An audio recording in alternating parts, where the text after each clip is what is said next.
Welcome back to The Influence. We know you've been waiting at the edges of your seats, loitering on our socials, and waiting with anticipation. Ruth has handed the mic over to us, so let's go through the introductions. I'm Jude. I'm Courtney. I'm Bongeka, and you are all watching The Influence with iKasi Creative.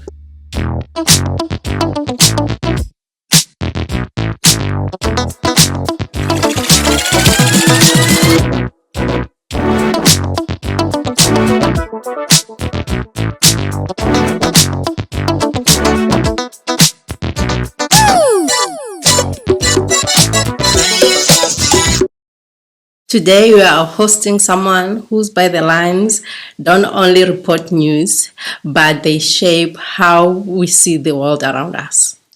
We're here today with Na'ilah Ebrahim, behind the scenes with News24 business journalist, someone who's reimagining how we talk about people, economy, and power. She's also the former Editor-in-Chief for Matie Media and a finalist for the African Digital Media Award on her work combating misinformation during the elections. Na'ilah has also mastered the art of making numbers feel human. We are excited to have you here. Welcome, Na'ilah. Welcome, Na'ilah. Thank you. So we want to get into a little bit of a warm-up just to make you feel comfortable and get to know more about you. What is a certain project or story where you thought to yourself, this is why I want to be a journalist? The article I did on people who lost money when they were going on Hajj, which is the holy pilgrimage to Makkah that people take every year. It's compulsory in Islam if you can afford it. And this particular story wrote about how someone had taken money from people and they weren't able to travel. And then he eventually ended up in court for it. So I think that was a very human interest story, which I do enjoy writing. So those are, I would say, that one of the two proudest stories that I've written.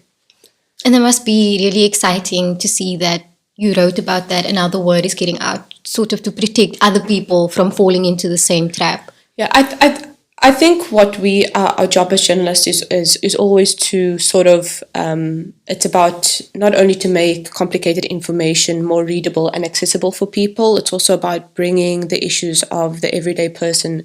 I think what we do as journalists, first and foremost, is to be the voices of people who don't have a voice. I think that's the most important aspect of journalism. Now that you've just told us why you're a journalist, I don't mean to backtrack at all, but if you weren't a journalist, what would you be? If I wasn't a journalist, I would probably be, well, when I went to varsity, I did a BA Law with politics and English as my majors. I probably would have wanted to do my LLB to become a human rights lawyer, or I would have become a political analyst because I've always loved everything to do with politics. Na'ilah is justice for the people. Well, I try to be.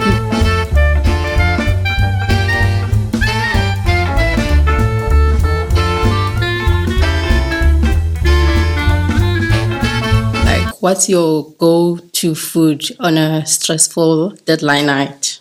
Well, so often you don't eat because you're busy focusing. What I would say is something that I do enjoy eating is like I'll have a lot of, and it's not probably good, but like I have sweets because it gives you that like energy when you need like at 6 p.m. or 7 or 8. Sometimes like pad thai after a long day. Ooh, I love pad thai noodles. Pad thai after a long day, or Simply Asian. No, Kahamka in Kenilworth. I'm a coffeeholic. Like everyone, it's coffee is like the best thing. And for it me. also helps with your energy, so that Yeah. you want. Yeah, I just like I can't not have coffee in the morning. It's like gives me that boost that I need. So yeah. So is every night deadline night? Because it seems like coffee. Well, some days isn't always a deadline day. Some days it's just you read and you watch and you.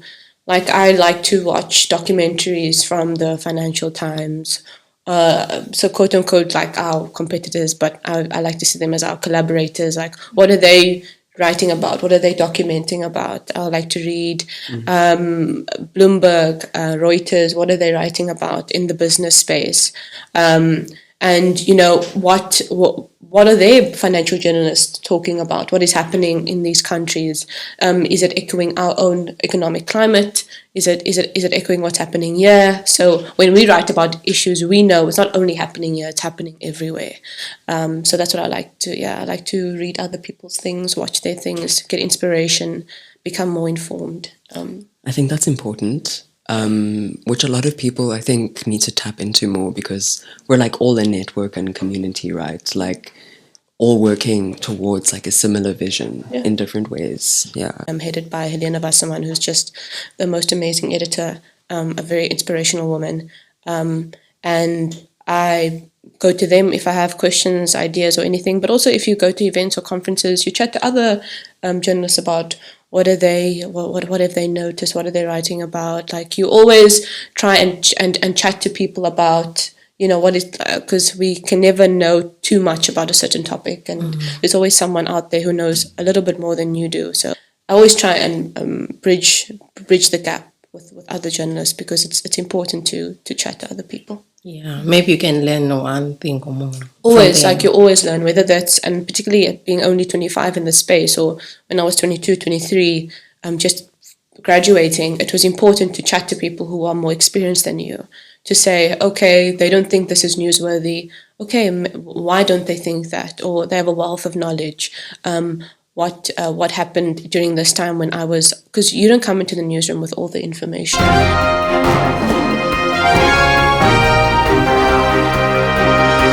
We're going to give Na'ilah random topics, like maybe 3 to 5. There's 3 to 5 options, and then in your journalist style, you're going to give us a headline. Okay. Is that okay? All right. Cool. Let's get started. Gelato Mania. Gelato Mania, or why there are more footsteps in Gelato Mania than before, or something like that. That's cute. That's cute. Also, or the more businessy angle would probably be Gelato Mania. Sales increase or something like that. Why is Gelato Mania becoming more and more popular? And that's interesting. You say with a business, it's like more like sales. Yeah. So in business, we love numbers. So if Gelato Mania says, "Oh, we've had more customers," it's like great. But if Gelato Mania says that our customers has grown 100% between January and July compared to the previous year, then we have a number that gives people a better understanding of what that means. Okay, second word is Instagram, like the platform. Why Meta wants to know your details or something like that. That's scary. No, but I think, but we all know that, and this is the thing. Like, I'm glad I had law, because it's made me really interested in the T's and C's of things. Last one is Bakhoven Beach. I would actually make it something. If I had to think of a headline for Bakhoven Beach, I'd make it climate changey. I would crowds bunch at Bakhoven Beach amid increasing temperatures or something like that. Can I give one that's more in line and say the SA Reserve Bank? South African Reserve Bank. Well, we've been writing about the South African Reserve Bank's interest rate. They're trying to the inflation targets, I would say. South African Reserve Bank puts 3% as their next inflation target or something.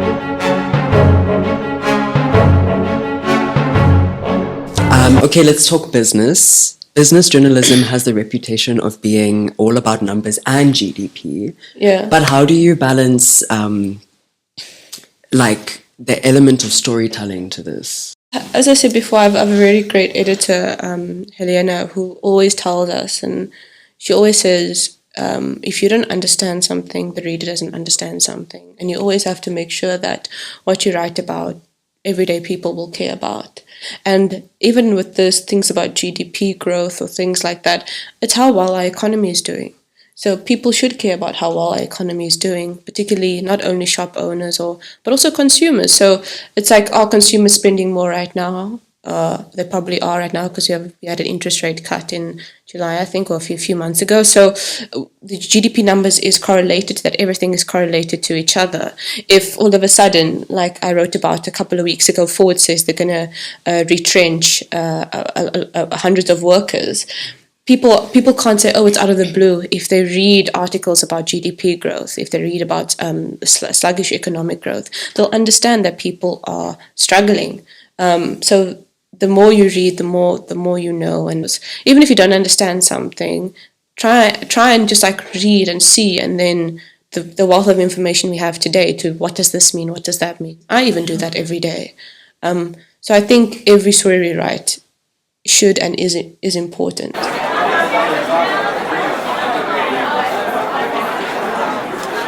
You were a finalist on the Debunk Desk during the elections. So that was a wild time for misinformation. Yeah. So I just want to know, what was the most challenging part on reporting on the election misinformation? How did you kind of approach that? So the original idea came from Hanli Gous, who is she is one of the editors in the newsroom. I had a team, me, Joel Ontong, who works as a art and entertainment journalist, and then Storm, who's was a part of production, but now he's a multimedia journalist as well. So it was the three of us plus Hanli coming on election day to basically have a disinformation live site. Particularly during elections, the amount of videos that go around, the amount of things that even politicians say that go around to sort of garner votes and garner public support can be quite, there's a lot of fake information out there. So on the election day, they would also have tweets going out saying, please watch out for this video, this isn't true. We'd put that on our live.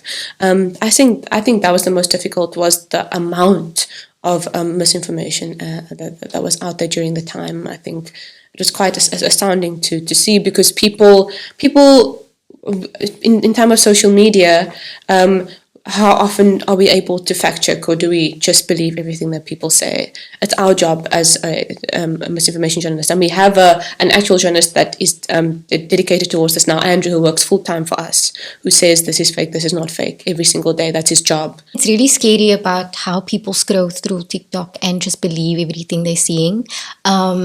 Because I remember there was a time where there was going to be a year 13 for school kids, and everyone was just feeding off of this video that was circulating around. And I just want to know, what is your advice to people on fact checking? What should they do to make sure that something is not fake news? I think always check where it comes from.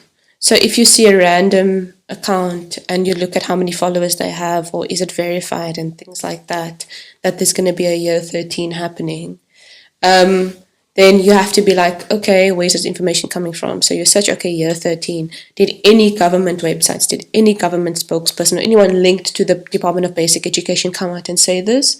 But also know that we are all citizens, and our ministers and our ward councillors, whoever, are accountable to us. You can phone these people, try and email them, say, I've heard this is out there, is this true or not? I think we need to also be more active in combating things like misinformation and disinformation. Sometimes we'll hear stories and we'll be like, oh, is this true or not? And we as journalists go to the spokespeople and we say, this is out there, is this true or not? They'll say, no, this is completely false, or this is completely true. So, or this is true, we have comment, or things like that. I think we need to be more active. Check your sources. Also, word of mouth. Sometimes it's like when you play telephone with different people, that's a very common way of understanding how words or stories can be distorted. Sometimes there is malice behind it, sometimes there isn't. I think it's also like, as you say, social media, it's very easy to say whatever you want to and to publicize it, and the algorithm actually just takes it from there. Like, whether it's like true or not, like, doesn't even matter. It depends on what people are engaging with most. So over your time, like over the time of your experience, what would you say is the most misunderstood thing about journalism in South Africa today, especially in business space? I think, well, one of the things, and it also leads to one of the questions you spoke about, is business journalism being, who's it for? Like, does it go beyond numbers? I would say that I think the misconception we have around business journalism is that it's for people in business attire and suits and fancy briefcases. I went into journalism not to only write for certain people, to write for everyone. And I think that's the misconception out there, is that we actually write for everyday people, or or we try to, and that's our intention every day. I would say that the misconception, like I said, is that it's only for certain people that need to read financial news. No, everyone needs to read it.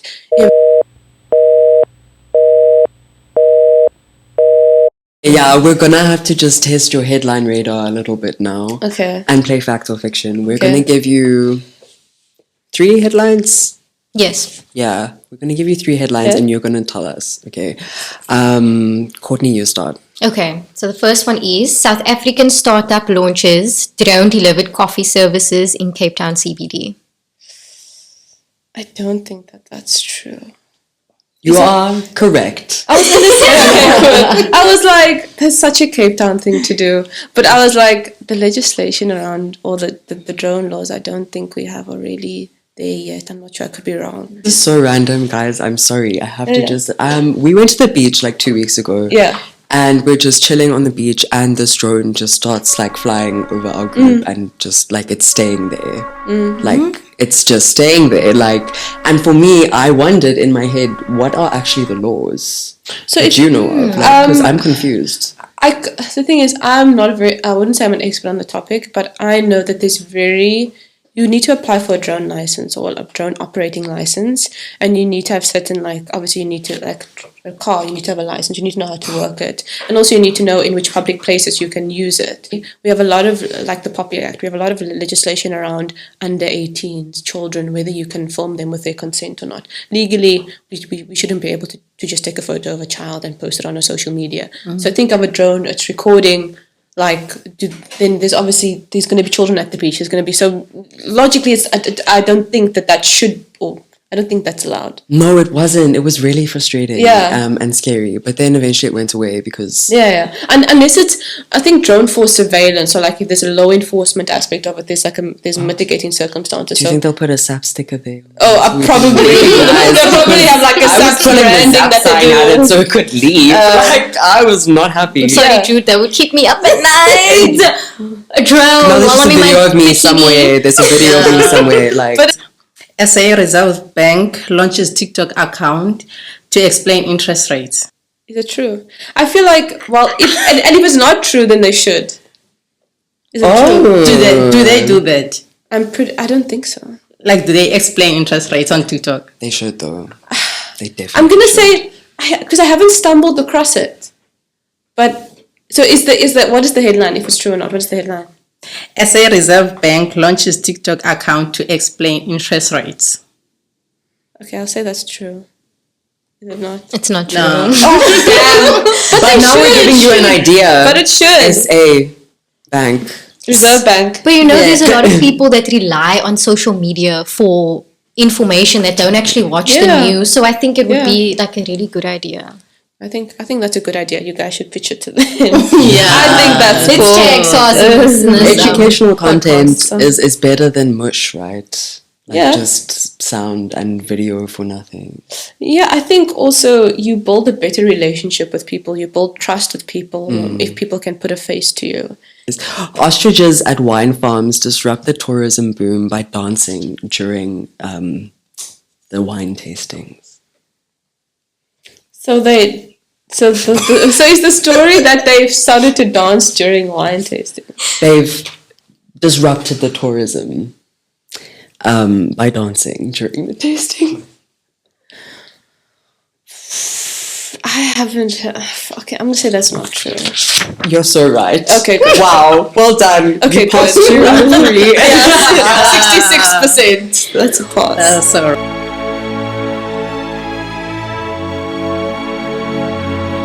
Let's not look at the data, let's not look at the numbers. What's a human-centered story that really stuck with you? One that I wrote about, and I mentioned earlier, about the Durban transporter company that had to close down because of congestion at the port. I know that businesses close, or businesses can close often, but writing the story about how inefficiencies at our ports, which is, it's a government responsibility to make sure that our ports function properly, and it has improved over recent months, but it has gotten really, really bad in 2023, 2024, which I wrote about. And to hear stories about people forcing to close their businesses, it's heartbreaking. A couple of months ago, there was a really big push from Postbank to change their cards to black cards, and that whole push there, I really found that the way that I wrote about it, and obviously we work with government in this way, is to give people around new information about this new black card, to make sure that people understand, okay, why do you need this card? What is the history around? Because there was a SASSA gold card before, which you needed to access your grants. Why do you need to have a black card now? But I know that initiative has been scrapped, and but what I mean is, like, at that time, when it was really a big story for me at the time, you're dealing with social grant beneficiaries, you're dealing with people who get about 370 Rand a month. It's important for them to have information. And we were there at the Golden Acre building in town. It was happening there at ShopRite. And grant beneficiaries in lines for hours, people there from 6 a.m. and it only opens at 8 to update their cards. You just sit with people and you listen to them and you listen to their stories. You don't necessarily write about it, but it is your job to make people feel like they are heard, and you have a better understanding of the story and out there, and also what's at stake and why it's important to hold certain government institutions to account. There are so many cases where people are in situations like that, and it's really good to give them information. Like, still, I speak about the Home Affairs situation of staying there for like 5 to 7 hours, and with the SASSA grant waiting for so long. To get that type of information to those people is very important. The history of obviously, like, us, me getting my passport at one point, you have to be there at 6 o'clock in the morning in Wynberg, because it's a popular spot to go to, and you queue outside if you want your ID and things like that. But there has been, and I think we need to give people credit over time that there has been pushes to improve. Renew your vehicle license on your car. There's like a drive-through now that you can go to in Brackenfell to do that, versus waiting, like booking a time waiting. So there are, and you need to write about those equally as you write about the bad things, I would say, or the complaining, because people, like, it's like with the article, we can do this now. There are new initiatives when it comes to, like, visas in the country, or passport initiatives, or having e-visas, and I think it's important to also note the improvements that people have made over time.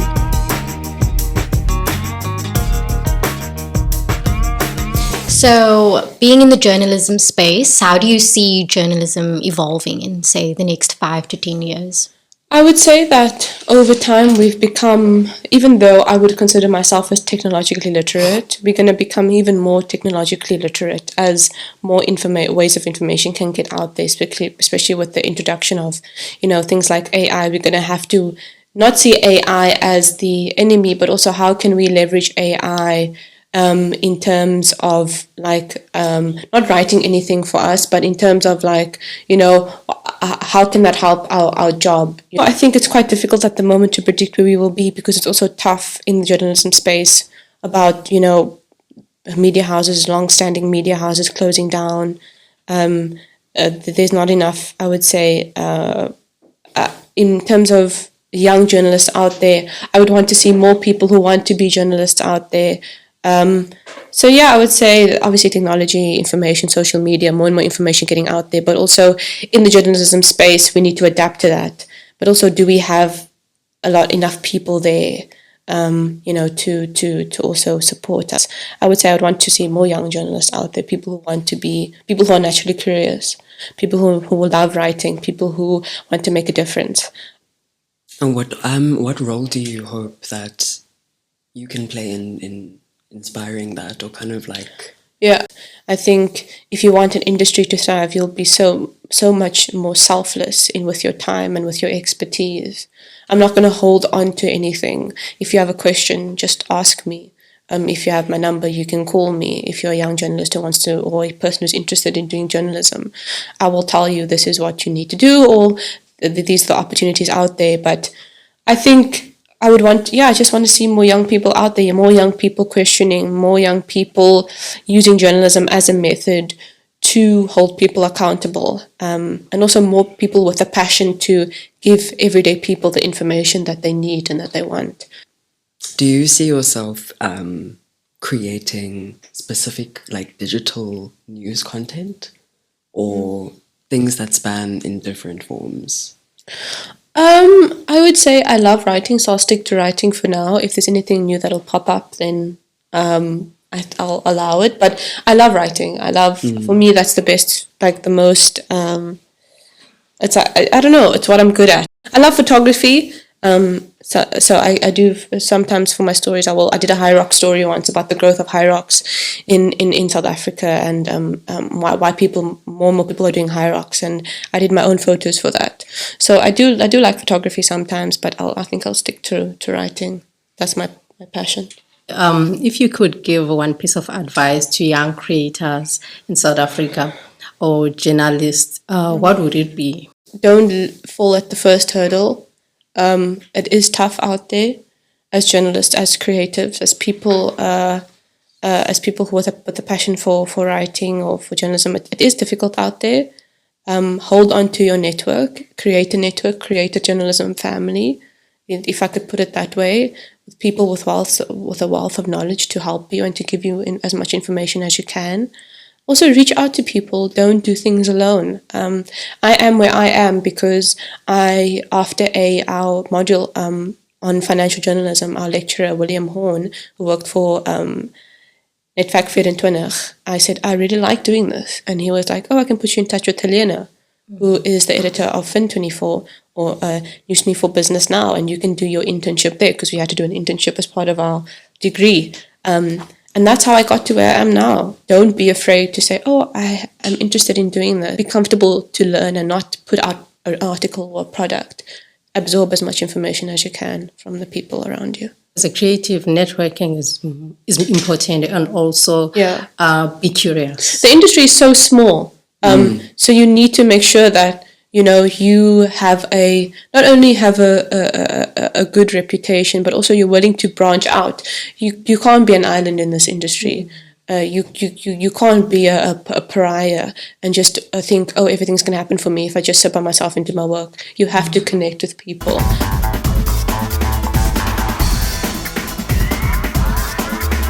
Now we're going to move on to a game. Okay. Another game. Sorry. Yes, no worries. Yeah. And this game is called This or That. Okay. Journalism edition. Yeah, it's this or that journalism edition. So we're going to give you... It's more just like a preference game. Okay. Say, let's go. Okay. Oh, let's go. Yeah. Okay, go on. Breaking news or long-form features? Long-form features. When I write, this is probably a long answer for a short question, which probably shows my preference. But I always write every single story as if when people approach the story, I don't assume that they know everything that they need to know about the topic.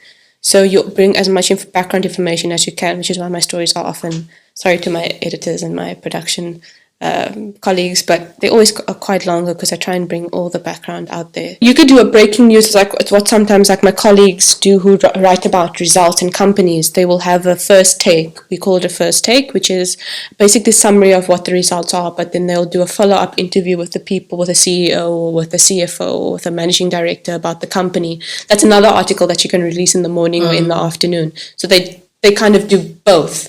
But I prefer... You prefer long-form features? I prefer features, yes. Numbers or people stories? Always people stories. The numbers can tell you a story, but also people also tell you the best stories too. And I feel like you're going to smile at me because I print or digital. I'm glad in terms of digital, because print is like, there's so much like, in terms of copy, in terms of space. As journalists, you need to know how much like the word count because of space on a page. But there is a beauty. I would say print because of the nostalgia. I mean, because even though I work in digital, I buy the Financial Times as much as I can on a Monday from Exclusive Books because I enjoy it. I mean, I know I like reading the Financial Times, guys. Sorry, but I try and buy that or the Financial Mail as often as I can or The Economist, just to read. And there's the feeling of like, there's nothing that beats the feeling of like scrolling in like a newspaper. You can't do that with your fingers. It's not the same. I hear you can get it for cheaper at Pick and Pay. Okay. I mean, I can read the Sunday Times digitally, but I also like to buy the Sunday Times, support other journalists as well out there. And like I said in one of my other stories that I said, that my grandfather used to get the Times as much as he could, so it's nostalgic for me, I enjoy print a bit more. Do you think they're ever going to do away with print completely? I think I think for certain media they might. I know for us, City Press is now digital. It's no longer print. The cost associated with print is a lot. But what I would say is I would have both, if you can, which is what the Sunday Times does, which is it's digital and it's print. Yeah. Deadline adrenaline or slow research? I have days where I research, it feels like, oh my word, should I not be doing something? Should I not be writing about something, even though you need those days? So I would do like deadline adrenaline, just to like, okay, the story is done and get it out there. We're always working under pressure because you never know what could happen. Something could happen. You think you're having a slow day, something could happen, and you're like, okay, cool, I have to tackle this. So I'm thinking of the breaking news and how the office must look. It's like breaking news that needs to be out at a certain time. If you write about the budget, obviously what happens in Feb, what happens in October with the midterm budget that's coming up, you are at Parliament at 6 a.m. and you take a chill, you get like a big book that you need to read through about what the budget is, find the story that you need. This is obviously government budget. Read through. You think it's slow, but then when the minister has his press conference and everything after, then it's like, go, deadline. Because by the time he speaks, you need to have all your articles ready. Na'ilah, this was an insightful and fun conversation. Thank you for coming and sharing your brain, your hustle. Thank you so much. Thank you for having me. Thank you very much, guys. Thank you, Na'ilah. Thank you, guys. And then I just want to ask, how can someone get in touch with you? Where can we follow you? What is your handles? So my Instagram is, I think it's Ebrahim 2000. You can just put a follow request in there, and then you can, but also you can send me an email. You can send my personal email, Ebrahim, all small letters, 2000 @gmail.com. If you have any like queries that you have, if you're a young journalist or creative that want advice on anything, I always feel like I'm an open book. If you need information from me, then those are the two things I would say. You can just get in contact with me. And to all of our listeners, stay curious, stay listening, and don't forget to question the headlines. Thank you for joining us today on The Influence. Catch us next time, and we will be bringing you more creatives, more information, and more fun. Thank you.